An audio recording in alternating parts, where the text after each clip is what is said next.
Hello, everyone. Today's article is titled Italian Food Historian Challenges Assumptions. We often think of Italian food as timeless and traditional, but this article flips that idea on its head. According to one historian, some Italian-American dishes may actually be older than what Italians eat in Italy today. From garlic bread to fettuccine alfredo, the story of Italian cuisine is full of surprises. Let's dig into how food, migration, and marketing all come together in shaping what we call authentic. Before we dive into the article, let's take a moment to reflect. Cultural identity is often tied to food. But what if the dishes we see as authentic are actually modern inventions or imports? Does that change how we view tradition? Let's explore. Our theme today is food, memory, and myth. Food isn't just about taste, it carries emotional weight, family history, and cultural meaning. But what happens when that history isn't as ancient as we believed? As we'll see in the article, innovation and marketing often shape our culinary memory more than we realize. Have you ever discovered that a traditional food wasn't as old or authentic as you thought? How did that make you feel? Yes, I remember being surprised when I learned that fortune cookies aren't originally from China. I always assumed they were a traditional part of Chinese culture, but they were actually invented in the US. Similarly, I used to think garlic bread was a classic Italian dish, but it turns out it's more of an Italian-American creation.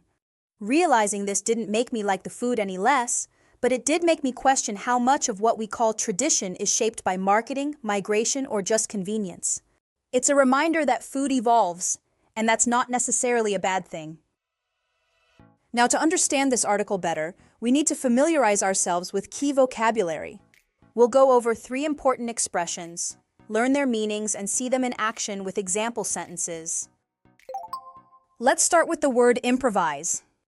To improvise means to create or perform something without preparation, often by adapting to what's available. In the article, Italian immigrants improvised when they couldn't find their traditional ingredients. Here's an example. When she forgot her recipe at home, she had to improvise with whatever was in the fridge. The next word is diverge. To diverge means to go in different directions or to become different over time.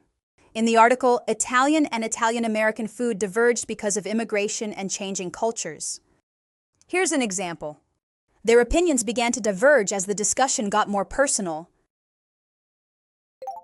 Finally, let's look at the word dogma. Dogma refers to a belief that people accept without question, often passed down as tradition. The historian in the article challenges the dogma that Italian food is ancient and unchanging. Here's an example. The chef rejected the dogma of traditional cooking and created something entirely new. Now that we've explored the main themes and vocabulary, let's reinforce our understanding with a summary dictation exercise. Listen carefully and fill in the blanks.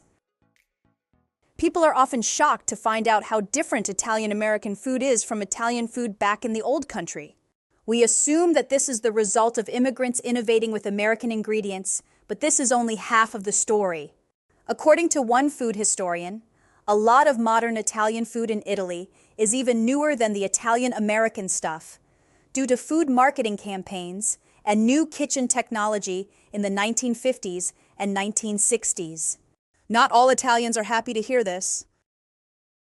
Let's check the answers and review what each word means.